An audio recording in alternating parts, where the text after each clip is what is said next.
High in the mountains, where only the brave dare to rise, lived an eagle destined for greatness.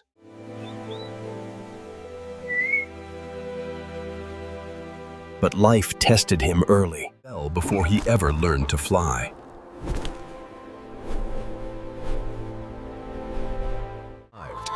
But among creatures who crawled, not soared.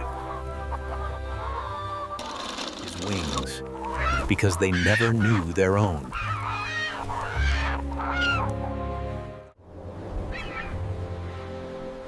Every journey begins with trembling steps. You were born to fly, not crawl. And every destiny begins with a leap of faith. Not because he had wings, but because he believed. When he chose to fly, the world finally made room. Remember, you were born to rise. Don't let anyone convince you to crawl.